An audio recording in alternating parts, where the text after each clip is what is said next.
Olá, meus amigos, muito boa tarde para você que nos acompanha aqui na Rede União. Vamos agora com mais uma edição do nosso querido telejornal. Hoje vamos levar muito conteúdo para você que está aí do outro lado da telinha, mas eu preciso da sua companhia.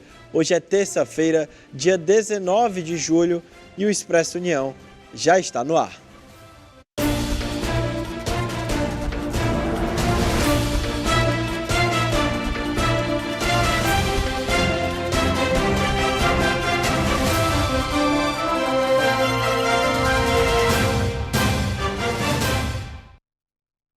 É isso, sejam muito bem-vindos novamente. Eu já começo o jornal de hoje fazendo um convite para você que está aí do outro lado da telinha. Você pode assistir o Expresso União de onde você estiver, porque ao mesmo tempo que eu estou aqui apresentando, simultaneamente a gente está sendo transmitido também na nossa plataforma de vídeo na internet. Segue aí na sua telinha um passo a passo, que é para você não se perder no caminho. O primeiro deles e o mais importante é se inscrever no canal da Rede União. Aí depois você pode acessar nossos arquivos, conteúdos anteriores e, claro, toda a nossa programação ao vivo. Tá vendo como é muito fácil? Fica a dica para você aí de casa não perder mais nada da nossa programação. Agora a gente vai atualizar os dados da pandemia aqui no país. De acordo com os últimos dados divulgados pelo Ministério da Saúde, o Brasil registrou em 24 horas 38.600 novos casos e 168 óbitos. Com esses números, desde o início da pandemia, o país acumula 33.300.000 casos confirmados da doença e 675.500 mortes registradas. E 6 capitais daqui do país começaram ontem a vacinar crianças com 3 ou mais anos contra a Covid-19. Pelo menos 6 capitais começaram nesta segunda-feira a vacinar crianças de 3 anos ou mais contra a Covid. São elas Fortaleza, São Luís, no Maranhão, Belém, Boa Vista, Manaus e Salvador, assim como o Distrito Federal. Além delas, o Rio de Janeiro continua a aplicar a vacina em crianças de 4 anos. As de 3 devem começar a ser imunizadas na próxima quarta-feira. A vacinação de crianças de 3 e 4 anos teve início depois que a Agência Nacional de Vigilância Sanitária autorizou em 13 de julho o uso da Coronavac para esse público. Até então, o Brasil só tinha vacinas autorizadas para crianças de 5 anos ou mais da Pfizer. Ainda falando sobre o assunto, com estoque de Coronavac suficiente para atender apenas 24% dessa faixa etária de 3 a 4 anos, a Secretaria da Saúde do Ceará vai recomendar aos municípios daqui do estado que eles priorizem a vacinação de crianças imunossuprimidas. A orientação da pasta é válida até o Ministério da Saúde enviar novas remessas de vacina para a imunização de todo o público-alvo. No estado, há 262.200 cearenses aptos a participarem da nova etapa da campanha de imunização. A reserva técnica da CESA, contudo, é de 64 mil doses. Falando agora em empreendedorismo, bora conhecer a história do projeto Elos por Elas, que foi fundado em janeiro desse ano e já está presente em 14 estados com mais de 6.000 associadas empreendedoras. O Conselho de Mulheres Empreendedoras e Inspiradoras, Elos por Elas, que foi fundado em janeiro deste ano, tem como proposta fazer o elo entre as empreendedoras, pensando desde a capacitação, treinamentos e também fechar negócios e parcerias. Carol Melo, que é presidente do Elos por Elas, conta como o projeto nasceu. O Elos por Elas nasceu da demanda que hoje nós conhecemos e vivemos dentro do mercado. Mulheres empreendedoras passam por diversos desafios e grandes obstáculos e a gente hoje entende que fazer esse trabalho de prospecção, de geração de negócios juntas, a gente vai conseguir crescer muito mais rápido. A presidente do Elos por Elas falou como aconteceu a prospecção dessas mulheres pelos estados do país. Essa prospecção se deu porque eu, a vice-presidente, algumas diretoras do conselho, a gente já tem uma rede de relacionamento, de networking no Brasil todo. Então, a gente conseguiu identificar algumas mulheres em 14 estados e essas mulheres hoje, elas também trabalham, as empreendedoras, né, de cada região, fazendo os encontros, os cursos, networking, workshop, enfim, preparando todas essas mulheres para um ambiente de geração de novas oportunidades. Carol Mello enfatizou como o projeto impacta na vida das mulheres. Que não é mais uma questão social, hoje é uma questão econômica. E isso faz com que a gente entenda que essa mulher, né, esse público feminino precisa de mais políticas públicas, precisa de mais oportunidades. E a gente tem feito um trabalho de ouvir essas mulheres, entender quais são os desafios, trazer capacitação, inovação. Bárbara Palomares, diretora de Impacto Social, detalhou o foco do Elos por Elas. O primeiro momento que a gente está vivenciando é a conscientização. Provocar essa conscientização da importância do impacto social, enfim, nos negócios, nas empresas dessas mulheres. E um segundo passo, que vem já ocorrendo, que é também proporcionar a união através, enfim, de projetos comuns para implementar as práticas de impacto social, ESG e ODS, que são os Objetivos do Desenvolvimento Sustentável da ONU, dentro das empresas dessas, enfim, gestoras aí, mulheres empresárias. Então, é a união para implementar essas práticas. De acordo com a diretora, o projeto abrange empreendedoras de todas as categorias de negócio. A microempreendedora, enfim, até a industrial, vamos pensar assim, elas podem e conseguem implementar práticas, porque existem práticas que são muito simples. Então, até um negócio que a gente chama de negócio pequeno de bairro consegue implementar várias práticas do desenvolvimento sustentável e que causam impacto na própria comunidade. Então, vai do local para um âmbito mais global. Mais de 1.500 mulheres. E aí a gente está promovendo capacitações, cursos e encontros com essa temática. E aí o céu é o limite. E fortes chuvas vêm atingindo o Japão. Segundo as autoridades meteorológicas, chuvas torrenciais caíram na região de Kyushu, no sudoeste, e na área de Tokai, na parte central do país. O mau tempo deve atingir também o nordeste do país. A agência de meteorologia disse hoje que essas condições atmosféricas extremamente instáveis devem continuar de oeste a leste do Japão até amanhã, com pancadas de chuvas repentinas. A agência adverte também sobre deslizamentos de terra, inundações de áreas baixas e o aumento dos níveis dos rios. E está pedindo à população que fique alerta sobre relâmpagos e fortes rajadas de vento e que mantenha a cautela mesmo depois que a chuva passar, pois houve casos de deslizamentos de terra ou de transbordamento de rios algumas horas depois, mesmo com a estiagem das chuvas. E um vereador daqui de Fortaleza quer garantir a matrícula escolar e descontos em escolas particulares da capital. Foi apresentado na Câmara Municipal de Fortaleza o projeto de lei do vereador Dr. Luciano Girão, que garante a matrícula escolar e descontos para irmãos em escolas particulares de Fortaleza. Segundo o projeto, os alunos já matriculados terão direito à renovação contratual para o ano letivo subsequente, independentemente do pagamento de matrícula, taxa de reserva ou qualquer outro valor.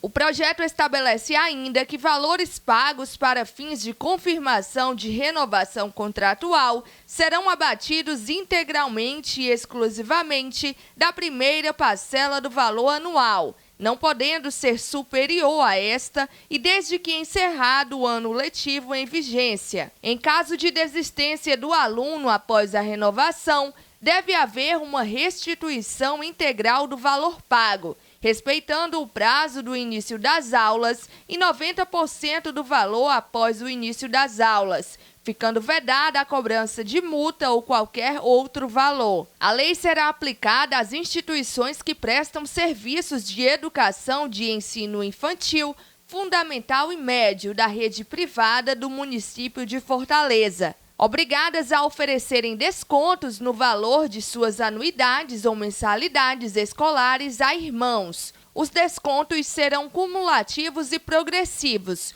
no mínimo na proporção de 10% para cada irmão. De acordo com o vereador, a manutenção de irmãos na mesma escola acarreta benefícios familiares. Porém, existem outros, como a facilitação de transporte desses familiares, o que irá promover a redução no deslocamento de pessoas pela cidade em horários de trânsito escolar. E você aí de casa sabe que as férias de julho são conhecidas pela movimentação do setor de turismo nas principais capitais e grandes cidades brasileiras. Pois segundo um levantamento da plataforma Decolar, Fortaleza é o destino nacional mais procurado para esse mês de lazer. Na capital, a Praia do Futuro é uma das mais procuradas pelos viajantes. Além do aumento no número de turistas no Ceará, é esperado também um crescimento no valor médio gasto aqui no estado. Segundo o Observatório do Turismo de Fortaleza, somente nos 2 primeiros meses do ano, houve um aumento no valor per capita deixado em terras alencarinas por turistas de 29% em relação a 2020, o período antes da pandemia.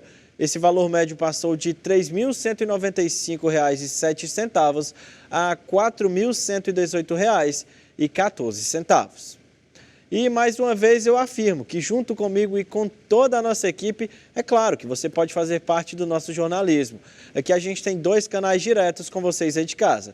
O primeiro é o nosso WhatsApp, que é o DDD 85 98101 0984. Se não deu para anotar, é isso que está aparecendo aqui na sua telinha. Mas se você prefere o e-mail, a gente também tem para você. Anota aí, jornalismo@redeunião.com.br. Por ele você pode mandar sugestões de pauta, denúncias, elogios e toda a sua contribuição é muito mais do que bem-vinda. Agora o nosso Expresso vai para uma breve pausa, mas fica aí que depois do intervalo eu estou de volta para trazer muito mais notícias, muito mais conteúdo para você que está aí do outro lado da telinha. Nosso intervalo é rapidinho.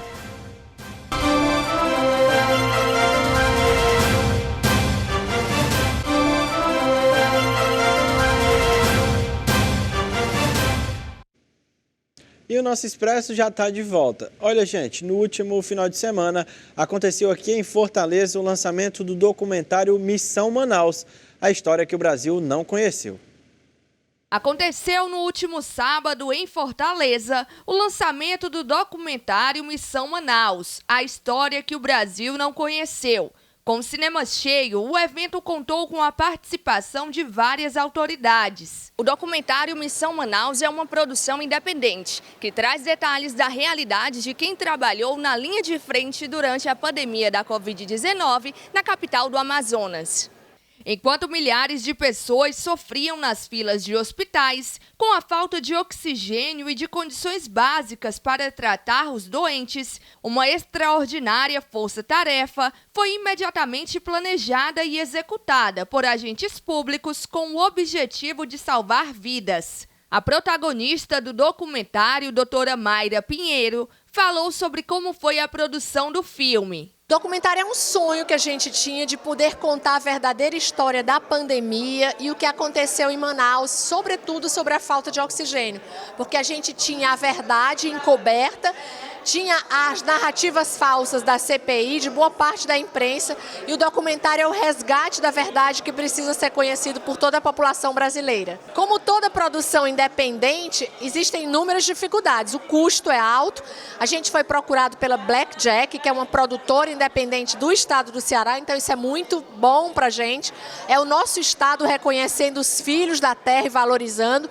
E a gente juntou gente do Brasil inteiro que entrou no financiamento coletivo e que fez com que hoje a gente pudesse estar levando o Missão Manaus para várias capitais.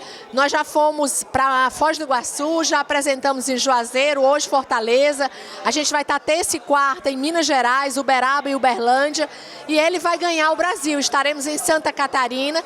Então, é um filme patrocinado pela sociedade e cujo principal motivo para ser exibido é o desejo da sociedade. A médica cearense que esteve atuando na linha de frente durante todo o combate à pandemia de Covid-19 falou sobre como foi vivenciar esse momento. Eu fui parte dessa história, eu vivi no olho do furacão, fui acusada por ter negado socorro à população e o documentário mostra que tanto eu como todos os técnicos do Ministério da Saúde e diversas outras instituições, como as forças militares brasileiras, tiveram um papel determinante para que mais brasileiros não morressem. Então a gente hoje resgatou a verdade. Eu já assisti o filme 6 vezes, nas 6 exibições, às 6 eu choro, porque é emocionante a gente lembrar o que a gente viveu lá em Manaus naquela época. Dr. Edmar Fernandes, que esteve presente no evento, falou sobre sua experiência ao assistir o documentário Missão Manaus. Eu fico muito emocionado porque quem viveu a pandemia, quando assiste um vídeo desse que mostra os bastidores do que aconteceu por trás das tentativas de ajudar as pessoas, de salvar as pessoas desesperadamente, é muito emocionante. E não tem como não chorar, não tem como se emocionar com esse filme. Parece que a gente está revivendo todas aquelas dores que a gente viveu, né? Nós tentando salvar, outras pessoas tentando salvar, né? E por outro lado, a gente fica triste, relembrando como teve muita gente má, né? Teve uma imprensa, parte da imprensa que tentava destruir, tentava descaracterizar esse trabalho hercúleo que teve para tentar ajudar essas pessoas em todo o Brasil, principalmente em Manaus. Todo brasileiro deveria assistir esse filme, realmente para saber um outro lado que ninguém conhece.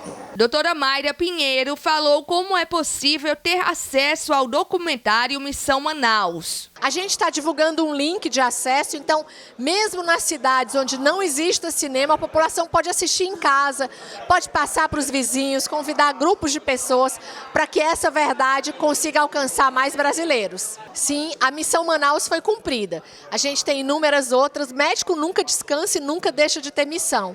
Então, em relação a Manaus, a gente dorme tranquilo, desde o início da pandemia que a gente fez o que todo médico tem que fazer. A gente tentou salvar todas as vidas que a gente podia, cuidar, proteger, confortar, e essa missão foi cumprida de fato. Se você ainda não assistiu o documentário, não teve a oportunidade de vir para a pré-estreia no Benfica, você pode acessar através do link que a gente está divulgando, assistir na sua casa, no conforto, como a gente assiste Netflix, assiste outros canais, Brasil Paralelo, assiste com a sua família, chama seus amigos de trabalho, as igrejas, as escolas. Não é um filme político, é um filme que tem como principal objetivo divulgar, difundir a verdade.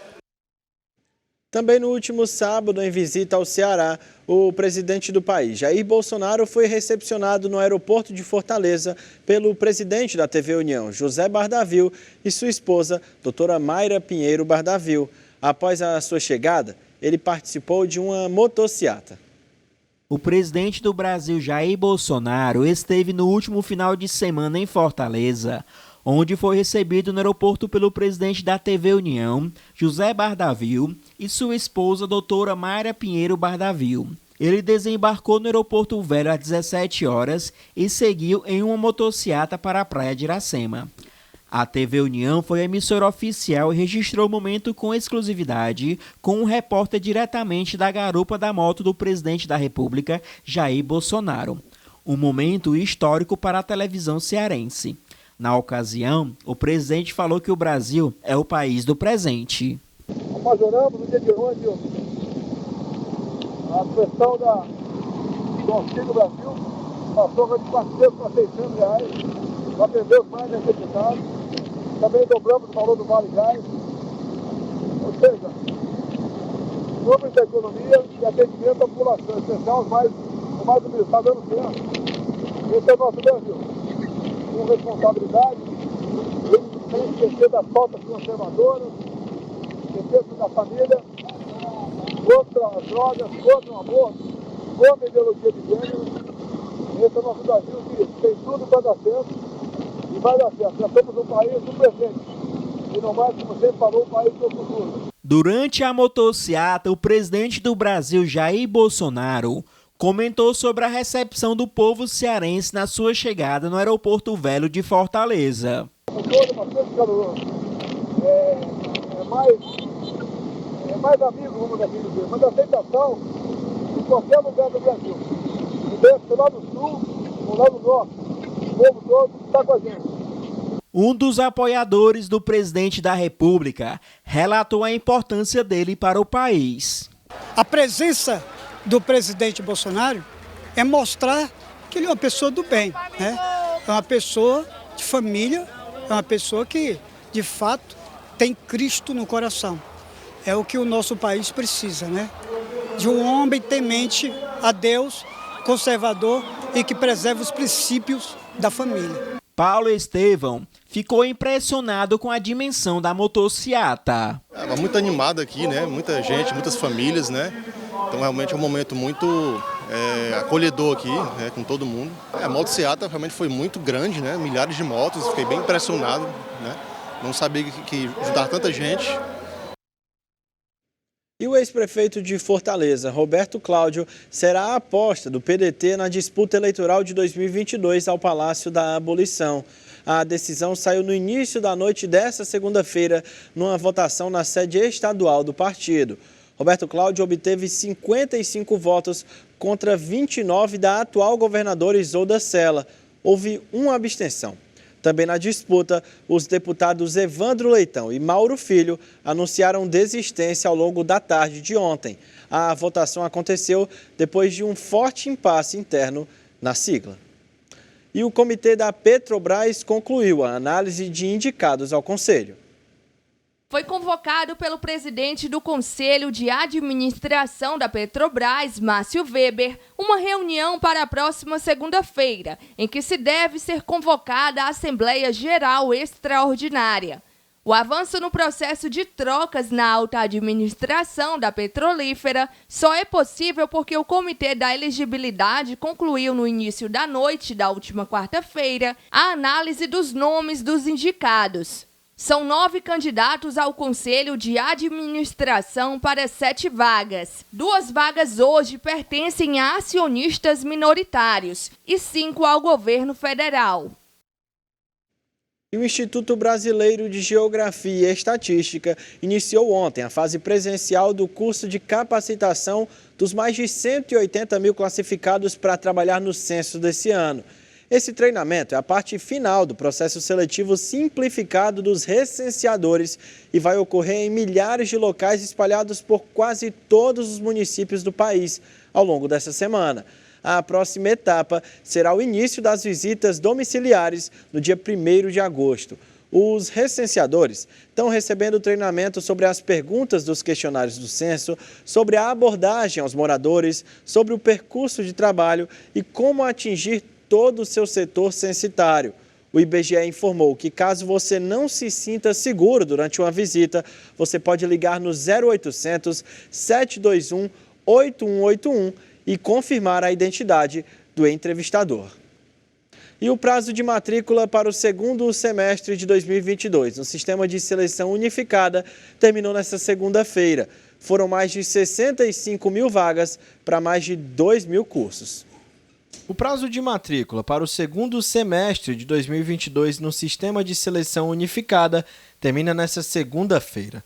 Ao todo, o programa disponibilizou 65.932 vagas para mais de 2 mil cursos de graduação em 73 instituições públicas de ensino superior.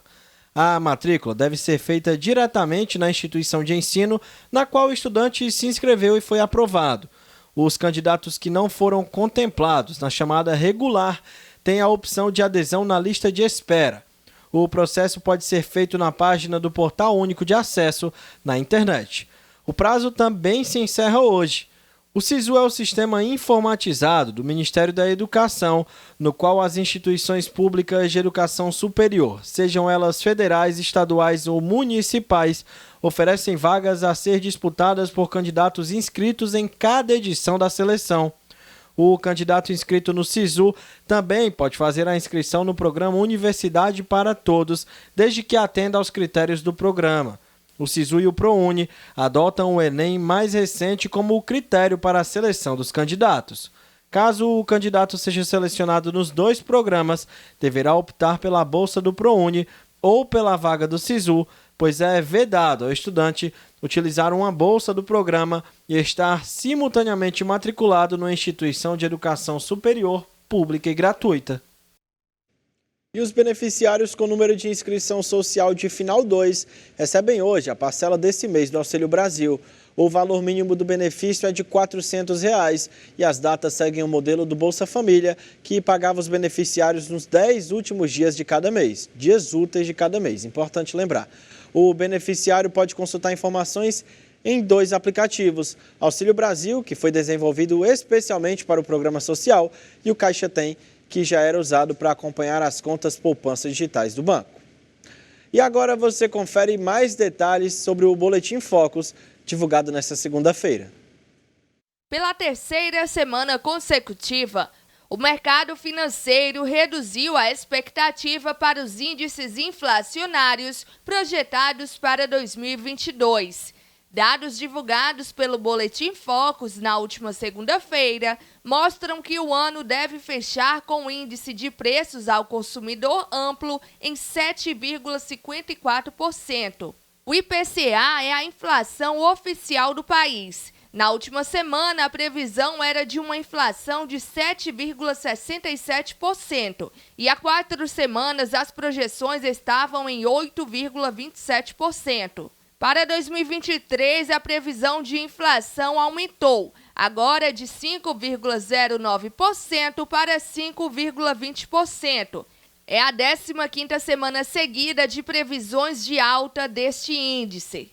Pela 3ª semana seguida, as estimativas para o Produto Interno Bruto apresentam alta. Na última semana, a estimativa era de um crescimento de 1,59% em 2022, índice que subiu para 1,75% nesta semana. Há 4 semanas, o mercado financeiro projetava um PIB de 1,5% para o mesmo ano. Ainda de acordo com o Boletim Focus, o mercado financeiro manteve estável pela 4ª semana consecutiva as projeções para a taxa básica de juros de 2022, que deve fechar o ano em 13,75%. Para 2023, são previstos 10,75% percentual acima do projetado há uma semana. É isso, gente. O Expresso de hoje vai chegando ao fim. Muito obrigado pela sua companhia. Uma ótima terça e amanhã estou te esperando no mesmo horário de sempre. Tchau, tchau.